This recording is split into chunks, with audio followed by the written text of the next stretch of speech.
The world's on fire. Our river's gone dry. The rich are getting richer. They've left us out here to die. Mass migration. We got no place to hide. Who's against us? Who's on our side?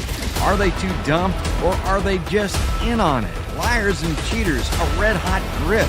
Ditch the gaslighting gas bag that speaks in code. He's a faker, a shaker, a pontificating pantload. In this house of mirrors, we've hit the wall before it's too late. Let's go. Come on, y'all. It's border to border and coast to coast. It's real, it's facts, and it ain't no hoax. It's Podcast by George, and it's showtime, folks.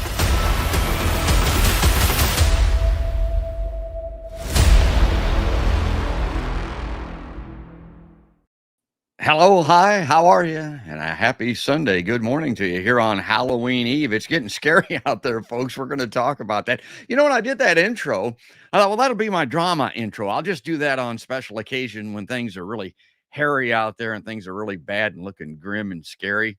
Nah, it's pretty much all the time. I could play that thing every time I do a show almost. And of course, it starts off with our rivers run dry. And we've got a guest coming on today. It's the esteemed Dr. Steffen W. Schmidt. Love that guy. We're going to bring him on here shortly. But I'm going to start here with talking about our rivers running dry. What's really chapping my ass is what's chapping the ass of the country right now. I don't know if you saw this story or not. A drought snarls the Mississippi River transit in a blow to farmers. I thought, my God, this is perfect on so many different levels. And for one thing, you know, it's from the Associated Press, and they put it in terms of capitalism and commerce and business. You know, the rivers affecting farmers. Oh my God, about 60% of the Midwest and northern Great Plains states are in drought right now, folks. 60%. 82% I saw of the entire country is in drought. Nearly the entire stretch of the Mississippi River from Minnesota to the river's mouth in Louisiana had experienced below average rainfall over the past 2 months. As a result, water levels on the river have dropped to near record lows, disrupting ship and barge traffic that is critical for moving recently harvested agricultural goods such as soybeans and corn. Man, we're in the midst of that for export. Now, drought is a prolonged problem in California. You've heard me talking about that, I think, before anybody. Even the most outrageous podcasters aren't saying what I'm saying, which is I think California is going to run out of water in the next few years. It just recorded its driest 3-year stretch on record, a situation that has stressed water supplies and increased wildfire risk. Climate change is raising temperatures and making droughts more common and worse than ever. So, yeah, it's affecting commerce and the transportation of grain on the Mississippi River. They rely on that. You know who else relies on it, folks? Yeah, we do. Humankind. I mean, drink. There's the Associated Press article. And we are running dry. Our river is running dry as the show starts out. And of course, as always, my big three is climate, war, and healthcare. We're going to be talking about almost all of that with the doc. Here's the other thing, too. Let me bring this up. This was something that really got to me. This is this progressive letter. We're going to get the doc's opinion on this. He's got a different take on it than I do slightly, but I thought that this was a bellwether moment. I thought that this really shows the abandonment of America by anything that's even somewhat similar to progressives. And it was signed by 30 members of the Congressional Progressive Caucus. There's their signatures. You can see those on screen. And it was very tepid. I mean, there wasn't a hell of a lot to it. It had to do with dialing down Ukraine and expressing their concerns. And of course, in its essence, it didn't mean a hell of a lot because of the fact that it was a letter to the White House, which really doesn't get much accomplished. It wasn't like that they were, you know, forcing a vote in Congress or doing anything. It doesn't even show that they were voting against funding the war, I mean, which they haven't done. They put that out. And then, of course, within 24 hours, because of political pressures, supposedly, although Doc thinks that this may be a little bit more purposeful than accidental. So let's bring that off and bring up his graphic here for the live line for people that may not know it. Steffen W. Schmidt earned a PhD in public law and government from Columbia University, New York, a few years ago. He's a founding and sustaining member of LULAC Council 307 here in Iowa, one of the oldest Hispanic community and leadership organizations. He also served as the chair of the Iowa Governor's Spanish-speaking Commission. He was born and grew up in Columbia. It gives him a really interesting perspective because, he's a lifelong resident of the United States, basically. He went through our system, and he's been teaching in the classrooms for 50 years. But he also has this outsider look at America, which is interesting. He's the author of 10 books, co-author of American Government and Politics Today, the 19th edition. This is always off on my left side. You'll see it when I go full screen again. He's the author of many articles and columns on Latin America, U.S. issues, cyber threats, the politics of disruption and women in politics, frequent political commentator of American and international media worldwide. And now he's coming back on Podcast by George. I know people have seen him on here before. I really like this guy. And let me click this button here, and I should be able to bring him up on screen there, get him up equal size there. Good morning, Doc Politics. Hi, Steffen. Good morning. You forgot to mention that I can walk on water, too, in that list there. Well, you've got the bona fides, and that's I like to talk about that a lot on the show. I mean, it's one thing to have an opinion. It's one thing to think things. It's one thing to feel something, which seems to be the driving force in America anymore. But it's another thing to be a truth seeker, to be a truth teller, to know something. And just your experience and your background gives you that ability. And that's why we love you on Podcast by George. Thank you. Dive right into this thing because I want to get going here because we got a hell of a lot of things to talk about today. And this is the first. This is something that I saw just recently out of the USA Today. A poll is signaling a shift to the right. The latest USA Today Suffolk University poll suggests undecided voters are leaning toward Republicans. It seems like I see that all the time. Doc, we've talked about this before. I don't know what it is or why. Maybe it's just my built-in bias, but it seems to me like independent voters are always independent up until the time it comes to vote. And then it seems to me like, anyway, they vote Republican. Is that a fair analysis on my part or not? Yeah, a lot of the percentage of independents don't have a candidate. I mean, there is no independent party and a candidate they could vote for. They don't vote for third-party candidates. Some of them do, but so it's either Democrat or Republican. So when the poll is over and they have to actually vote either Democratic or Republican, and you're right that they tend to vote more Republican, and that's the trend line. And in Iowa, this is a huge problem because the Democrats have been losing membership in Iowa. The number of people who register as Democrats in Iowa is down. The number of people who register as Republicans and independents is up. And, that's not a direction a party wants to go. Well, let me continue with this poll because this is an eye-opener. It's definitely not what my friends in the Democratic Party want to see. Let me see if I can get this back up on screen here. So there's the opening header, and here's the second paragraph. Republicans are resurgent as the midterm campaign heads into the final stretch. An exclusive USA Today Suffolk University poll finds amidst angst about President Joe Biden's leadership and the nation's economy. Now, how often have we had the doc talk about that? It is the economy. As Americans feel the bite of inflation in their daily lives from eating out less often, don't understate the significance of that. I look at that thing, what the hell? I mean, is that just silly? No, that's a real thing, folks. If they're eating out less, I mean, that might determine how they're voting.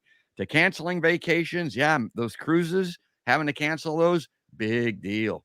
Voters overwhelmingly view the election as a way to send a message to the White House, and by double digits, the message is to change course. Now, as everybody knows, I'm kind of a graphic guy, mostly because I'm too dumb to read, but I love charts and graphs. And take a look at this. If the election for Congress were today, would you vote for the Republican or the Democratic candidate? So this is in July on the left. Look at the blue versus the red. Look at let's see, that would be the Crips versus the Bloods when it comes to politics in the United States. So there's the blue, there's the Crips leading a little bit. October, just taken, the new poll. Look at that. 49% Republican right now to 45%. It goes on to say on a geriatric ballot, generic. Okay, we got a geriatric ballot in this country. There's no doubt about that. But it's supposed to read on a generic ballot, one naming parties but not individual candidates. Those surveyed now support the Republican congressional candidate over the Democratic Party by 49 to 45%. Now, this is generic, a turnaround since the poll was taken in July, as I mentioned, when Democrats led 44 to 40%. The findings stoke GOP hopes of gaining control of the House of Representatives in the November 8 election, and that new powers to confront the Democratic White House. Okay, Doc, so come on back in here, because I would suspect that July poll was taken in and around the time that Roe v. Wade thing was all over the news. That was a big deal. That shifted polling anyway. And I think you said on my show that may not last, and it looks like it hasn't. I've been talking about it with friends, associates, colleagues, some Democrats that I know in Iowa, New Hampshire, even in Florida. I have some good friends there. And I've said, look, Roe v. Wade and abortion is an important issue. Women, need to have a space where abortion is possible if necessary, but the Democrats overdid it.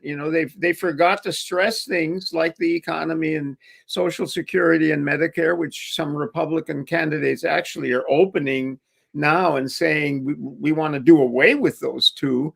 And the economy was not addressed properly. And now Democrats are scrambling to talk about the economy, because there is some good news. There are more jobs in the U.S. than there have been. Everybody is hiring. A lot of the wages are higher than they were before COVID, and the demand for labor is just amazing. You drive in any town in the U.S. and there are signs up that say we're hiring. The Democrats kind of didn't point that out very well. Yes, I was in the supermarket yesterday. The place was packed with people. Their shopping carts were overflowing. In fact, stuff was falling off of some of them because they had piled so much in them.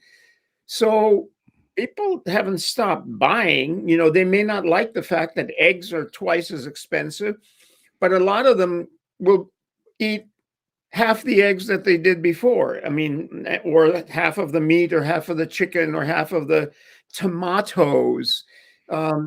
That's one way that you deal with rising prices. And, I lived in Latin America. Prices went up and down and all over the place. And we went to the market, my mother and I and our maid. In Latin America, everybody has a maid who can afford one. And when things got too expensive, we didn't buy them. We bought something else, substituted for it. And, you deal with it. And you can wring your hands and be upset about it. It's not a good thing, but it happens. It's happened periodically. We've dealt with it before. And the news media really, in the United States, loves hysteria, right? They love to scare the baloney out of people. And I guess we can say crap, but Yeah. you tell people, my God, the world is coming to an end. Yes, it's inflation. So drive less, shop more wisely. When you drive somewhere, do 3 or 4 things at the same time. Instead of going out 4 or 5 times to do one thing, do 5 things at the same time. Be practical about it.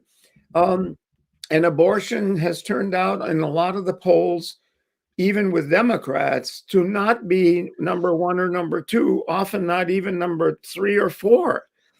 And I warned some of the Democrats who contacted me. I'm nonpartisan, okay, George? Yeah. I'm nonpartisan.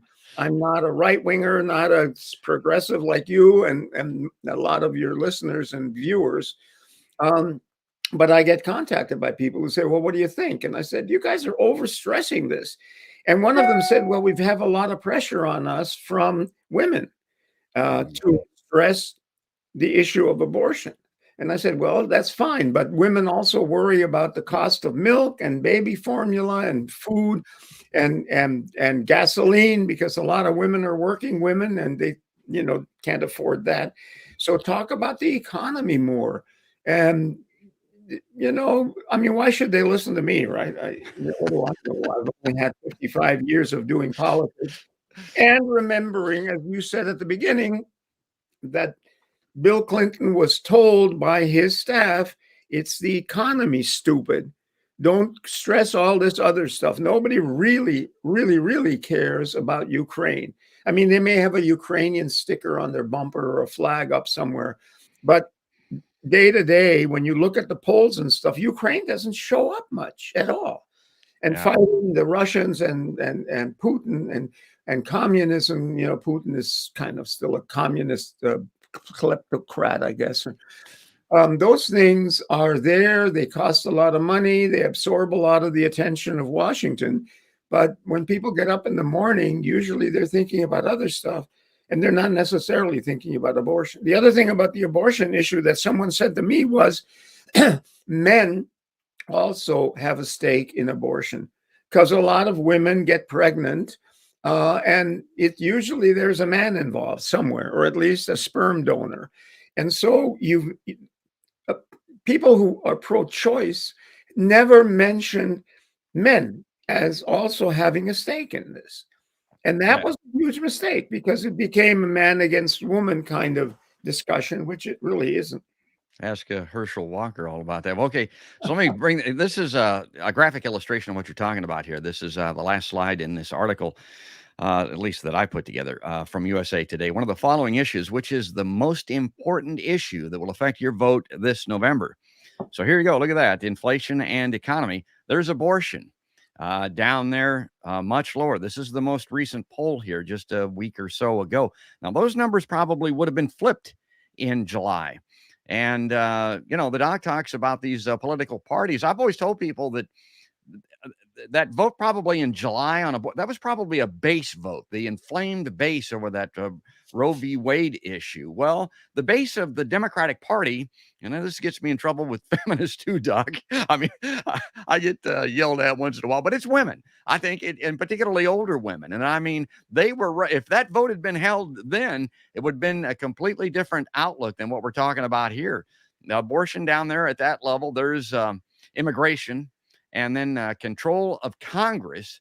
So that's, your Bloods versus Crips thing. I mean, they're mostly concerned about that.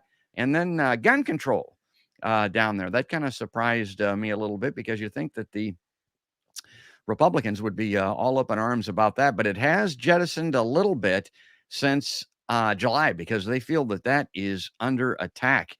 And I got an article here a little bit coming up on that. Well, I want to keep rolling here, because we've got all of these things coming up on the podcast today. Doc mentioned how the media likes to scare the bejabbers out of people. Well, good podcasters like to make everybody mad, Doc. I got a video clip here I want to show, but go ahead. Sure. When you had that recent poll up there, Yeah. it would be interesting to see Democrats versus Republicans, because the abortion issue is mostly Democrats, very strong feeling still by Democrats, but certainly not by Republicans, and less by independents. And also, something is missing up there, George, that we're kind of interested in. I don't see climate change up there anyway. No, and it could be. I just took it to mean that it wasn't polling high enough to even be included, which has always been the case, as you've said many times. People just don't seem to get it. I do. Climate, war, and healthcare. That's how I start my show. I look at that and say, my God, it's going to be game over if we do not address this climate issue, because of the drought. Water literally is life. I mean, we cannot live without it. Nobody seems to pay attention to it. They seem to get involved in all of these secondary, I think, issues, and climate, war, and healthcare seem to go wanting. Let me bring this up on screen. Doc, you know what that is? You lived on a farm. That reminds me of my childhood. Silo, yeah. Yeah, and I love to show that photo, because that's a great shot of a silo there. And folks, I tell people that really is akin to American politics, because people jump in their silo. Anybody that's ever been in one, they're cylindrical. They echo a lot. And of course, what they really do, particularly if you're, keeping silage in there, they kind of ferment manure, for lack of a better term. That's what a silo does. Okay, so we're in these silos with American media and our American culture, and we don't look outside. We don't go outside. We just stand inside the silo and yell and listen for the echo. Let me bring this up. this is going to get, I talked about podcasters making people mad. Okay, watch this, folks. MSNBC, I got to show this, and I got to give them a little bit of credit. They stepped outside of the silo. You'll see this once in a while. And they did this interview, this panel. And you'll never see this perspective if you watch MSNBC or CNN hardly, except when they're rioting or doing something crazy. But this is a conversation, quote unquote, with Trump supporters about January 6th. Watch this. Doug Mastriano was at the insurrection, and he was photographed breaching one of the restricted areas. Is that okay? Which area? Because I saw video where Capitol officers were taking away barriers and unlocking doors. So, I mean, they opened the gates. So it shouldn't be disqualifying for an elected official if they participate in January 6th? He didn't strike anybody. He didn't hurt anybody. And the only one that died was a protester there, not a Capitol police officer. Unarmed female veteran. That's the only one that died. That's the only one who died. A police officer did die. No, it was a stroke. That's not on site. Caused by that. That's because Right. he shouldn't have been a police officer. He shouldn't have been a police officer. Oh my God. Again, how's your blood pressure doing, folks? When you see that, you watch out. I look at that. I think a couple of different things. There's a nugget of truth to what they're saying, which always leads to a compelling argument. I remember when I watched that insurrection, as they call it, at the Capitol. I also thought that they were being allowed in, and I looked at it and thought, well, hell, these are bicycle cops. I mean, they're wearing bicycle helmets, literally. They're probably not even armed. I don't know that they're going to put their life on their line to stop these people, but it kind of looked to me like they were being let in. The mainstream media, as I mentioned on my podcast, all since then, they were involved with covering the ceremony inside the Capitol. If it hadn't been for status quo on my computer, I wouldn't even have known the damn thing was going on. And I think that the individuals on this panel are really revealing as to what we're dealing with, Doc. You see the young guy there that looks like he's been informed, copacetically on the internet. He can really speak well. And then the woman with her glasses on her head. Now, I'm not a big body language guy. We'll look at this here shortly. But that woman is really angry. Out of everybody on that panel, she looks to me like she is ready to take up arms against somebody or something. I'm not exactly sure why, but just look at her and look at her body language. And I thought that this was interesting because it was MSNBC outside their silo, Doc. Yeah, no. And this is where we are as a country, right? I mean, a lot of people have been angry, were angry. When they attacked the Congress, a lot of these people were told that the election was being stolen and had been stolen, that illegal aliens and all kinds of people who were not qualified had voted, and therefore Donald Trump had lost the election because of that. And they were told that by what nowadays we call influencers, and we used to call them opinion leaders or something like that. Like the president, like members of Congress, like media people on a lot of platforms in the media. And these people really believed, a lot of them, honestly, they believed that unless they went there and stopped this, the country was going to be taken over by illegal means, and that, all kinds of shenanigans had been going on, that a Venezuelan company which created and sold those voting machines was going to be affecting the outcome of the election and skewing it. So they were angry. They hate Democrats anyway, because the Democrats are too liberal and are socialists and all the rest of it. And so political passion is not unknown in politics. And in this particular case, it was channeled and directed to this particular event. It's going to happen again by various people. Now, you haven't shown video or addressed the very, very angry crowds that marched in the streets of the United States, in Portland, Oregon, in Seattle, in Minneapolis, in New York, where they looted stores after the death of a black man in Minneapolis by the police. Remember those Yeah. people were angry as hell as well, and they were kept in check because they put up a giant fence around the White House, which was shocking to see. A giant fence. I remember. Yeah, and they had security at every level coming. Now we know that they had the intelligence services really basically be prepared to do this if those protests became violent and got out of control, which in some places they did actually.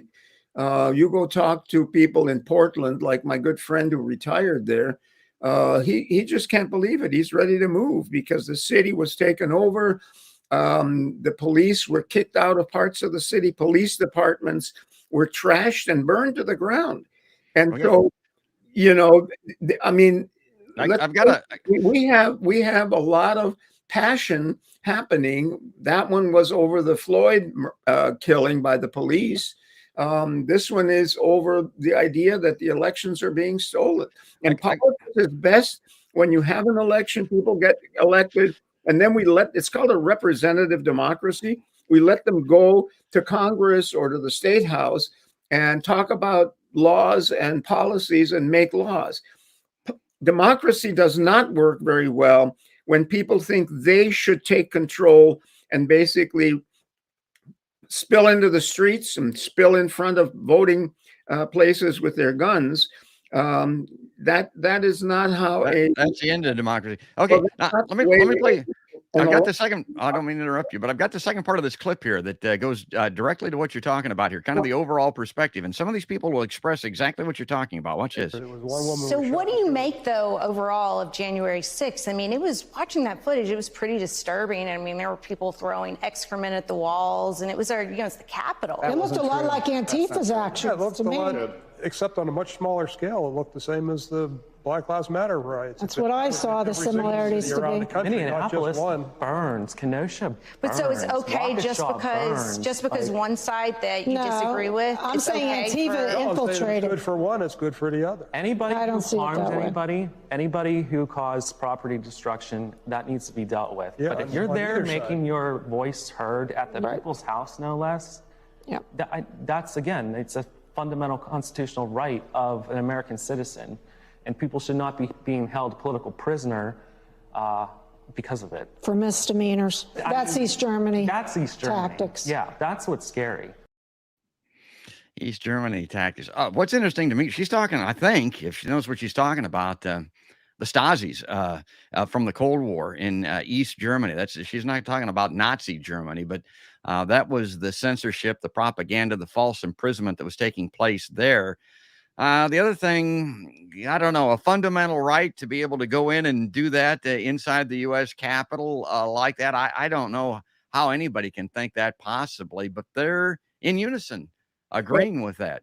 If Democrats storm the Capitol when the Republicans win in this year in the election, the Republicans will take over the House and Senate.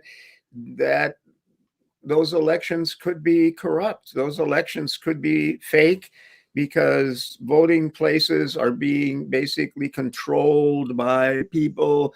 And if Democrats go nuts, and Democrats have a lot of very passionate followers as well. Republicans think Democrats are wussy, but there are a lot of heavily armed Democrats. I know some of them. And if they decide to storm the Capitol because the Republicans won, and it looks like they may have won by cheating in a lot of places, the same panel would not think that that was a right, of citizens. I don't think, at least. That's my opinion.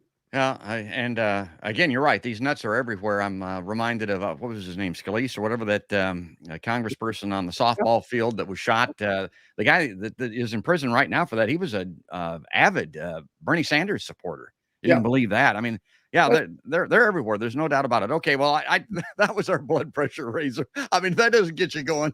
I don't know what else will. I look at that. I watch that woman. I can't take my eyes off of her. I mean, she can't even look up. She is so angry. She's not looking at her phone. She is not looking at her fingernails. Man, she is mad. Okay, let Let me bring this up on screen here because there's the mouth kisser, as I call him. That is Mike Franken, the guy that's running for U.S. Senate here against Charles. There he is, Grassley, 89 years old, looking apparently to knock on heaven's door while he's in office. I mean, my God, it's hard to believe that the man's still going, let alone that he's running for U.S. Senate for another 6 years. This is out of Politico. The Franken campaign was doomed. It says even before an assault allegation shook the race. This has to do with the mouth kissing, as I mentioned. And it jumps down to quoting Raz Smith, a former state representative from Waterloo and a former Franken staffer who got national headlines in 2020 for his advocacy for meatpacking and food processing plant workers, briefly launched a bid for governor. I don't even know if folks remember that, before dropping out earlier this year because he doesn't think the state Democratic Party here in Iowa aligns with his values anymore. Smith also worked for the Franken campaign, but quit after the primary because he was tired of Democratic politics in the state. Smith thinks Iowa Democrats are more concerned with differentiating themselves from the Republicans in superficial ways. This is what the doc was talking about, than pursuing progressive policies. A quote, "We are the party of we are not like them," end quote, Smith said, rather than deciding this is who we are. Smith said that during his campaign in the primary for governor, he got the message that the party wouldn't stand behind him. Smith is no longer in politics. He works with communities in schools for Mid-America, a nonprofit that helps school-age children and their families with food and housing and other resources. Says, stuck in reddening a state with little support from the national party, Iowa Democrats are a party clinging to a swiftly crumbling center instead of changing. The net result is losing young politicians like Smith and Finkenauer. The struggle mirrors the larger struggle of the state, which ranks in the 10th worst. I didn't realize that. 10th worst in the nation for brain drain. In Iowa, as in other red state and purple states, Democrats are unsure about their prospects, equipped with a less than stellar bench and choosing the option that seems safer on paper. One white male to take on another. Here it lies about hope and change and more about holding fast to the center in a state veering to the right, no matter the cost. Franken is affable, gaffable, and for now, the best guy they got. And of course, that has to do with the fact that, you know, it's us versus them. It's Crips versus the Bloods, folks. He is the Crip in the political race. Here's your tweet, Doc. You said Mike Franken faces a big challenge from Chuck against Chuck Grassley. And it all depends on whether independent voters turn out for Franken. And of course, Democrats had better vote. I read that. And again, based on what you said just a few minutes ago, that does not look good for Franken because these independents, I think, they're going to vote Republican, Doc. Hard to tell. I know something about Rastafari. His name is not Raz. His name is Rastafari. Yeah. Rastafari is a Jamaican Rastafarian religion, and Raz, as he wants to be called, did not work hard to basically get support from Democratic politicians and fundraisers and campaign consultants. They found him to be, let's say, too distant and too aggressive. And you got to admit, Iowa is very white.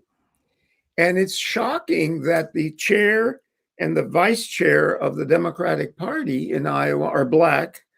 It's sort of amazing that Deidre DeGier, a Black woman with very little political or no political experience, is the candidate for governor.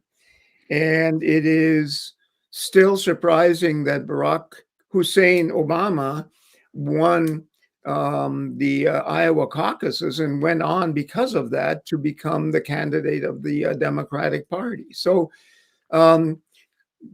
it sort of raises questions about how much Democrats, especially in Iowa, discriminate against minorities like Raz. Maybe they discriminate against progressives, but if you put the progressive agenda in front of voters in Iowa is pretty middle of the road, pretty conservative, frankly. I mean, that's just, you can't change that. Maybe you can articulate what it is as progressives you want to do that is different from the establishment tradition of the party. And I think Raz did not do that very well. And I think if progressives have a better solution to things, they also have to have a better messaging that says, this is what we think we ought to do. And this is how it's going to make your life better. It's not going to threaten your life. You're not going to be sitting around, having to get horses and buggies to get around because we're going to not use fossil fuels anymore. Sell your message. And in general, George, my view, very independent and apolitical, is that part of why we are where we are is because Democrats and progressives in particular just haven't been able to sell their particular position on issues to enough people. I mean, it's like any other product. You watch and you read about some really great products that failed. They had to shut the company down or stop making that particular thing. And it may not be because it was a bad product or service. It may be because they weren't able to connect with consumers. And elections and voting and politics is a consumer environment. You have a product, you have to sell it. And if you can't sell it, then you're not going to have enough customers to be able to get seats in the legislature, to win governorships, to win House and Senate seats, and certainly not to win the presidency, because there you're dealing, in this country with the Electoral College and with a plurality, probably a majority of states and their electoral votes that are pretty traditional and pretty conservative. So you got to sell the message, George. Work with your people to make the progressive message more tasty, more appealing, more beautiful, more inexpensive and accessible. And then progressives will have more success. Well, and I don't want to talk a lot about Raz, because people like they get in the race. I don't know that they really believe that they're going to win. They want to raise some issues. They want to create some visibility for what's important to them. He dropped out, went into community service, where I think his efforts are probably better served, at least right now. But they also believe that if things get really bad, maybe they won't have to work within that system. They don't want any part of it. They don't want to work within it, so they don't win, like you mentioned. But I'm looking around the world and the climate war and healthcare issues that we're talking about, and I'm thinking maybe the time's coming where the system won't make a hell of a lot of difference, where the issue will instead, and then people like Raz, as an example, might do a little bit better. They organize politically, get enough supporters, raise enough money, run candidates, and win elections. I mean, having a good message and being truth teller doesn't get policy changes. The only thing that gets policy changes and throwing mashed potatoes at paintings or throwing cans of tomato soup at expensive famous paintings in museums to call attention to climate change is a gesture that gets a lot of media attention. I'm not sure that it changes policies in India, China, or the US. Politics is all about power. And if you're not running a successful campaign, getting people elected, having a political party that may be closer to what you want, having the resources to go out and sell that message, you're not going to be able to influence it much. Let me move on here, because we've got that's just the first race that I wanted to talk about, which is the Grassley-Franken race. And again, I feel unrepresented because, Charles Grassley on the Republican side, I've never voted Republican, I don't think. He's 89 years old. My God, I don't care if he's Democrat or Republican. I ask people, are you happy with the things the way that they are right now? Nobody will say yes. Well, okay, who's been in charge? Who's been there for 60 years? Who's been running this show? Chuck Grassley is one of those top people. He's one of the 100 most powerful people in the world and has been for decades. So I think he should be held accountable for that. Well, you got Franken on the Democratic side. The Democrats run this guy because they think he can get elected. And I think about this, a military guy, a Gulf War admiral, from the first Gulf War, a Brookings Institute graduate. I mean, a guy that comes out of the swamp. I don't care what anybody says. Forget the mouth kissing allegations, for God's sake. I mean, the world is in the balance here. We're going to decide who's a U.S. senator based on that. But here's my choices. I got Franken, the lesser of two evils. I've got Chuck Grassley, and it just does not excite me or get me to want to support anybody, Doc. But look how close Franken is. Yes, very close than anybody else has ever been in terms of poll numbers. And we know poll numbers are not that reliable, but Franken is doing pretty well. He could win. It's not very likely because incumbents usually win.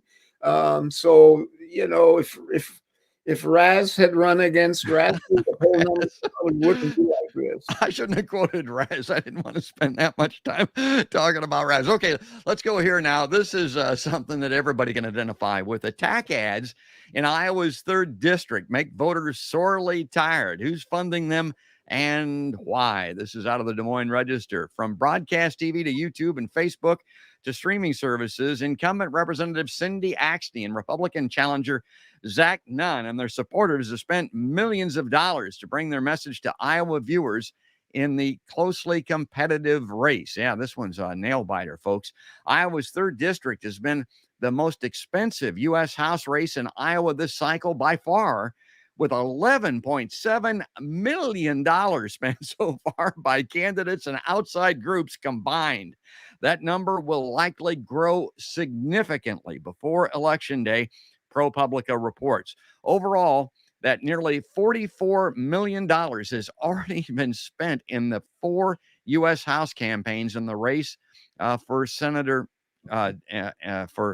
wait a minute, that didn't make any sense. $44 million has already been spent in the 4 U.S. House campaigns and the race for Senator Chuck Grassley's seat. Now, national Republican groups have attacked Axtey on a wide range of subjects.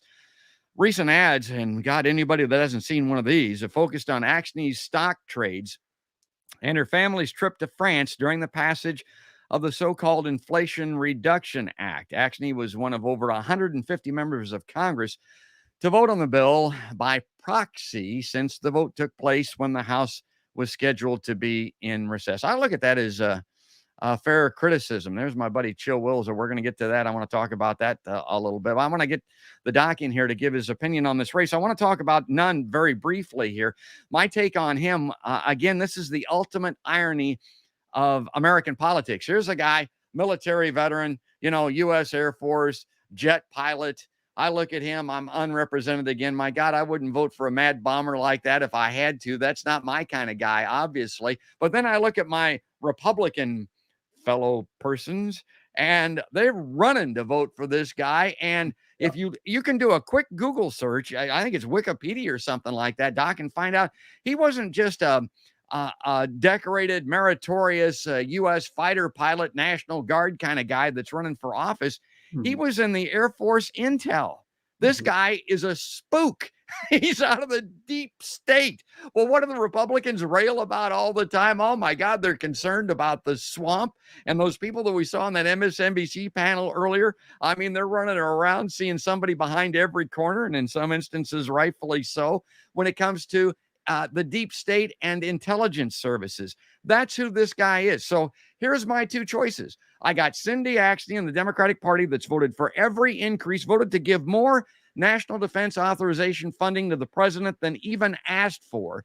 Can't wait to do that. We'll never support major changes in climate because we're here in Iowa that would be adversely impacted economically by any climate protections. And of course, is never going to support, really, except saying it, Medicare for all, because if she's going to get reelected to office, she has to carry, first and foremost, the city of Des Moines, which is the 2nd largest insurance capital next to the Hartford in the United States. Yeah. So those are my two choices. Again, people wonder why I say that I'm unrepresented. That's who I get to vote for. And again, it comes to voting for the lesser of two evils. And Doc, you're still getting evil, at least in my book.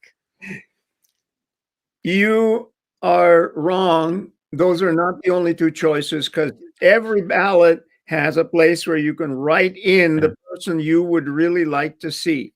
You can write in somebody that you think would be better, who lives in the 3rd district in the case of Axne, and you know, make your position clear that way. You know, the United States has a long history of admiring the military. We won World War II.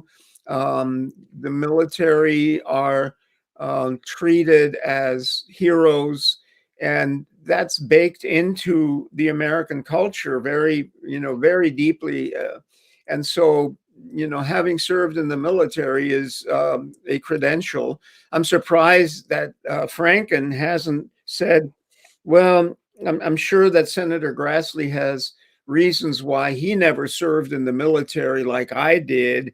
He probably was too busy farming, but I'm very proud that I, you know, served in the Navy and helped protect this country against, you know, those bad guys, terrorists and others. I'm surprised he hasn't said that.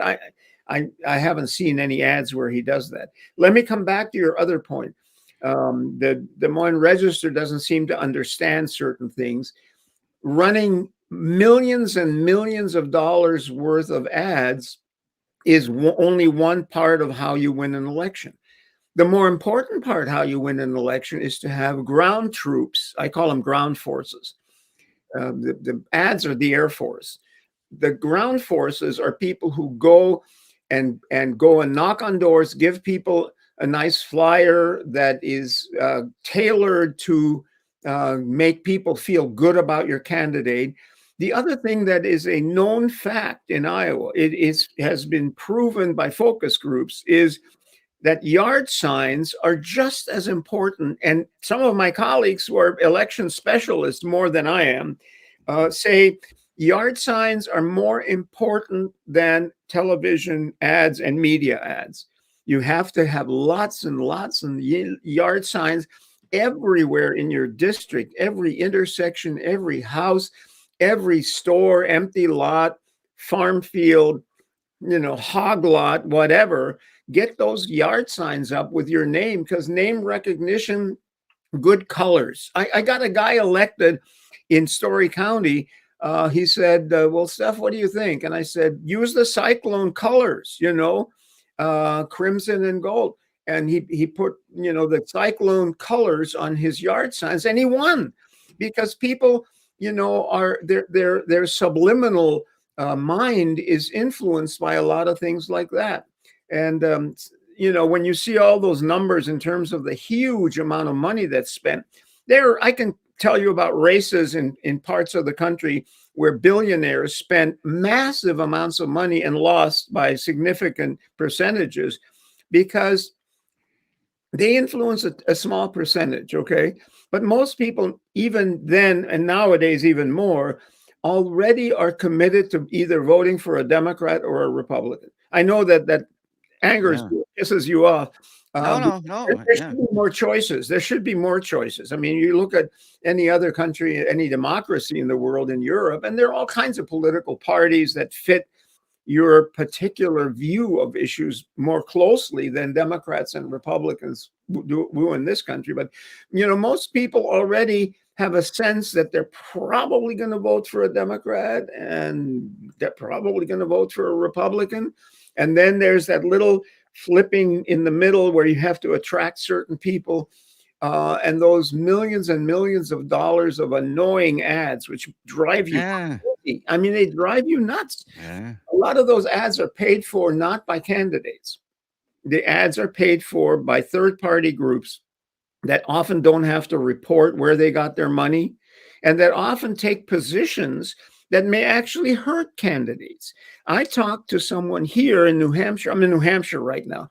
I talked to someone here about the abortion issue. There are lots and lots and lots of ads that say, this candidate is going to take away a right to an abortion.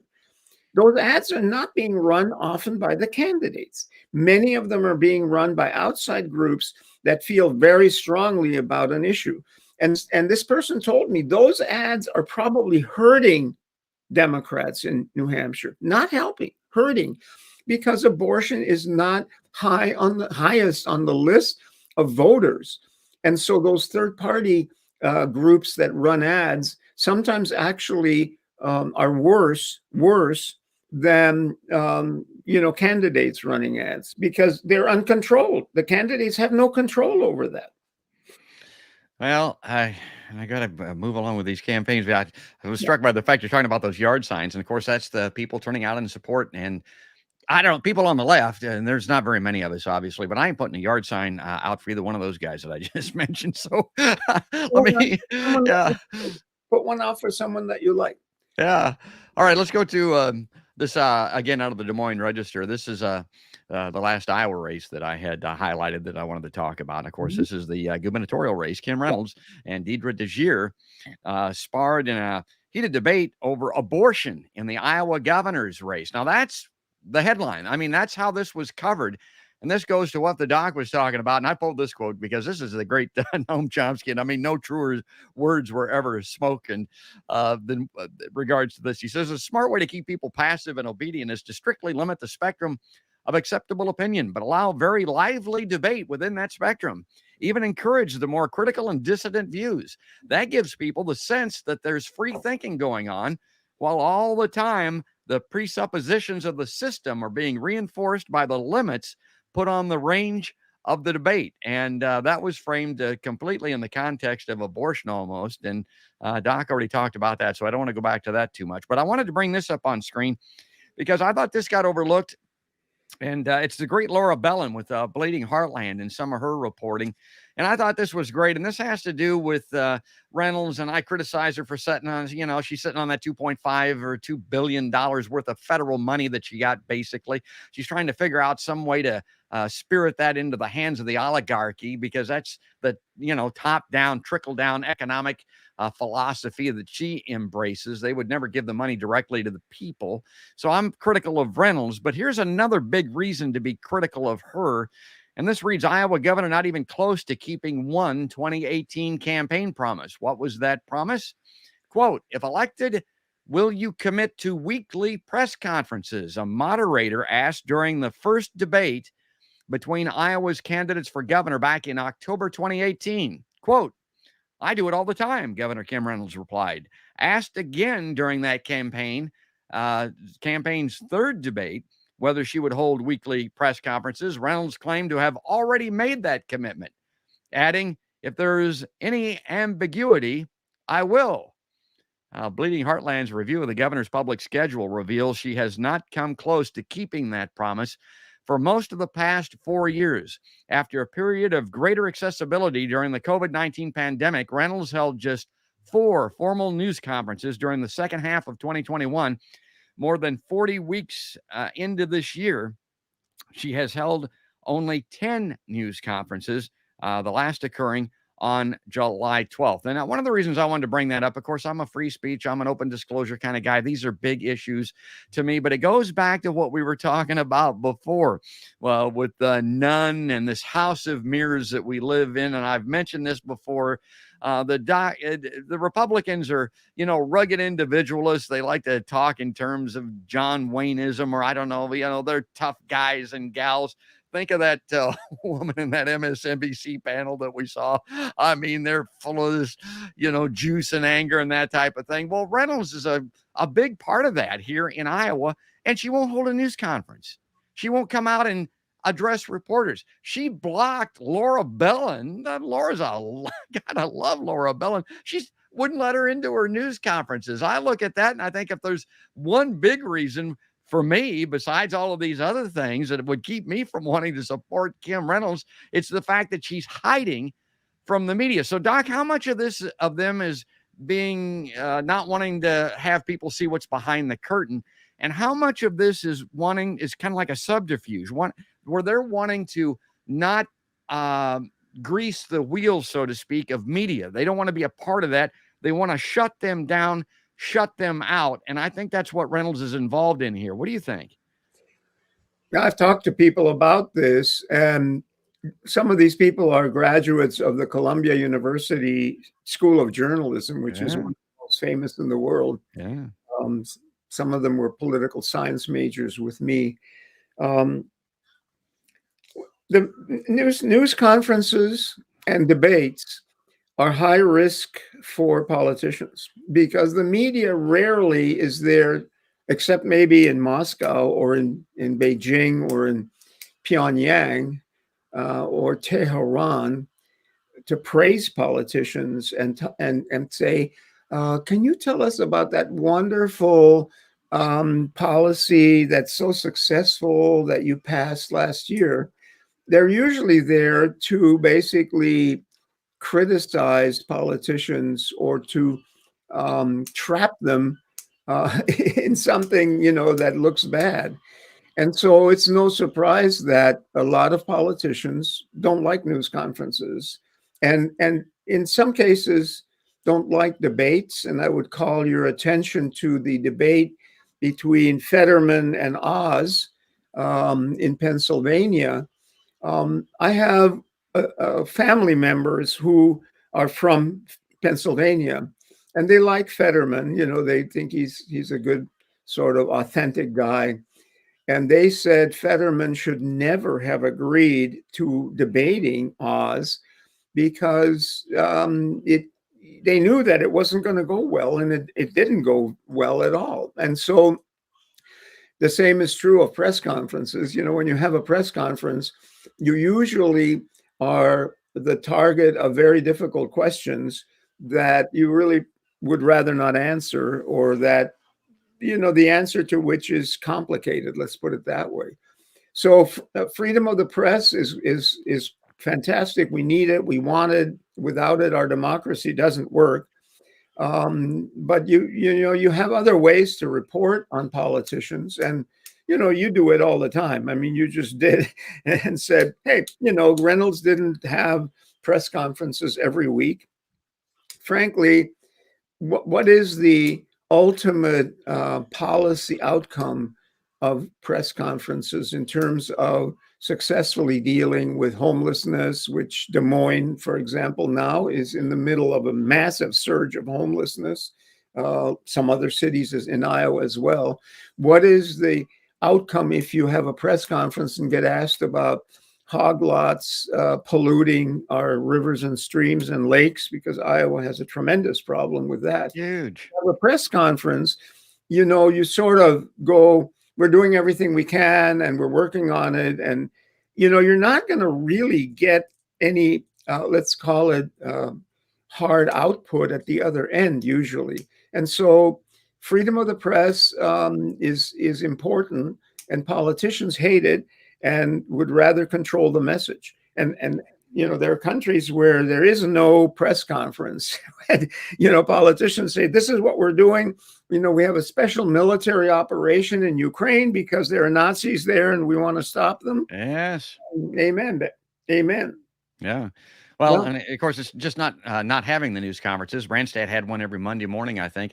But really, I think Ray had one going way back there also. I think he had one every week also. But it illuminates these issues. It gives the point of view of the elected official. At least you know what in the hell's going on. If you don't have the news conferences, you don't have that. And then if you curate the reporters like Reynolds does by shutting out people like Laura Bellin, the kind of questions that you just raised, Doc, they don't get asked at all. But I don't want to, we're running out of time here. I got to bring up, go ahead. The percentage of people who want to watch a news conference, I mean, more people turn on the channel on television that has the grass growing, look, it's growing, more than news conferences. All right. Let me bring this up because it's not just the politicians. There are these ballot initiatives, I think they're called. This is out of the Des Moines Register just today. 5 reasons to vote. No, this is on this thing that I've had a trouble sorting out ever since I first heard of it. This Second Amendment thing that's on the Iowa ballot here. And I've highlighted down here, this is my highlighting in the article. It says guns are Iowa's most important right, really. And I thought, well, this is great because this is what I've been talking about on my podcast, Doc. You talk about your yard signs. I see yard signs devoted to this. And you and I probably don't agree on this, but the way I put it to people is there are 400 million guns in this country. No one has ever had any problem, to my mind, ever obtaining a gun. And you can look at all kinds of kooks and nuts and assassins and people like that should never have gotten them and did. And yet for a lot of people, they don't put a yard sign out for a politician. It's this. This is the answer to the register's question there. I think they would be surprised to find out to a lot of people, thousands, millions, maybe in the state of Iowa, this is the most important issue on the ballot is this thing. And if this isn't, again, illustrative, and it's a good way to close the podcast because we started talking about that redacted letter from the progressives, which I think is very revealing. I think this is equally revealing on the entire opposite end of the spectrum of how a lot of Americans are thinking. And it makes me wonder what these people want all these damn guns for. Is there some kind of a plan that they have, some kind of a need that they have for these guns that I'm completely unaware of, Doc? No, guns, the United States is still a Wild West country. People living in certain neighborhoods and cities feel that they have to carry guns because the other guys are carrying guns, are going to kill you. And all over the country, including Des Moines, by the way, but especially in a place like Boston, which is near where I am, they've got a lot of gun violence on the streets because people are afraid, and that is baked into the society, especially because we have talked about defunding the police. We have not been sufficiently making law enforcement, number one, robust enough so it can be everywhere and efficient, and secondly, fair and not violate people's rights. You can't, if you defund the police, people are going to go, well, okay, I guess we have to protect ourselves. You mentioned it before. I grew up in Colombia. In Colombia, the police had to pay for every bullet that they might fire at someone. They had to pay a taxi to bring them from the police station to your house, my grandmother's house, which got broken into over a weekend, because they were so underfunded. So what does that mean? That means my dad had a semi-automatic pistol. He had a revolver. He had a rifle. My mother, my dad, and I, and up at our ranch in the Andes Mountains, our caretaker of our farm, all had guns. Why? There were no cops. And, you were constantly under threat of robbery, kidnapping, or being killed. So, it's all those things are intermeshed. People who say, let's defund the police are forgetting that what that leads to is more people saying, well, okay, then I'm going to have to get armed. And, also, shooting things like I used to shoot little cars, those little plastic or steel cars, toy cars at our ranch. We'd line them up on a little road that we built into the side of a hill. And my dad and I would target practice. Target practice is fun. Hunting is fun. A lot of people I know go hunting. And so people have guns for that as well. If Nancy Pelosi's husband had had a gun, he might not have been hit on the head with a hammer and be now in a hospital. He's not going to recover from that. I mean, that's all, a guy that age getting his skull bashed in is going to come out okay? No. If he had had a gun, he might have been able to deter this person, at least threaten the person and say, if you don't drop that hammer and get out of my house, I'm going to shoot you. But he didn't have a gun. Why? Democrats are not big on guns. Democrats want the police to be there, and the police usually come after you're dead or after you've had your head bashed in with a hammer. So those things all play. You think in San Francisco, a lot of wealthy people now are not applying for gun permits? I just saw that somewhere in some post.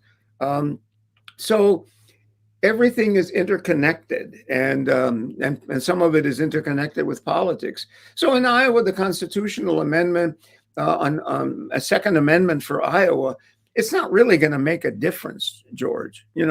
It may be very important for some people, but nobody. I mean, my good friend and neighbor Paul Fitzgerald, the sheriff of Story County, he often did not give gun licenses to people who had really risky backgrounds. He can't do that anymore. And so everybody can get a gun now, even without that amendment. Everybody's got one. Everybody's got lots of them. It seems to me like 400 million guns is the estimate in ownership in the United States that they can account for. Well, God, we're over time. I mean, we ran out. I knew that we would especially when we had those blood pressure videos that I talked about earlier. Doc, I always want to give you the last word here. Anything, because we won't get to talk to you again, I don't think, before the election. We'll circle back right after that, unless something big comes up. But anything politically that you want to say here as we wrap up this PBG? Well, I think we didn't really talk about the progressive Democrats releasing a letter saying that the United States should negotiate with Putin, and then they said, "Oh my God, that letter was written a while ago and it wasn't supposed to be released, and we would have edited it, and we're sorry." Yeah. My take on that one, there it is. My take on that one is that the progressive Democrats actually kind of released that as what they call a trial balloon on purpose, and then they apologized for it because support for Ukraine to some extent is still an important issue for Americans, especially the pushback against Putin. And so I think sometimes what you see in politics, what you see is not reality. What you see is mirrors and smoke and people, trying to send out subliminal messages or trial balloons, blowing them up and letting them go up to see what the reaction is. Yeah, smoke and mirrors. That's well put. Doc, we got to let you go. Got to wrap it up here. The live line's ending. Again, we might come back if something big blows up between now and November 8th, but we'll certainly get back to kind of do what we call a post-mortem here as soon as the election's over with to see how everything has landed. Folks, that's Dr. Politics, as he's called. I mean, he makes these kind of remarks and does these interviews all over the world. We're just delighted to have him on Podcast by George. We'll talk again soon, Doc. Thank you. And folks, if you like Podcast by George, if you like seeing Dr. Steffen W. Schmidt, Doc Politics, please subscribe. You can sign up on podcastbygeorge.com, Facebook, and YouTube. Those are easy. Click there. And when you get there, give us a like, give us a thumbs up, leave a comment. And, of course, you can also subscribe and just get the long-form audio versions of this on Stitcher, Deezer, the iHeartRadio app, iTunes, and places like that. But that's going to do it. That's going to wrap it up. That's all there is. And there ain't no more. That's another podcast by George.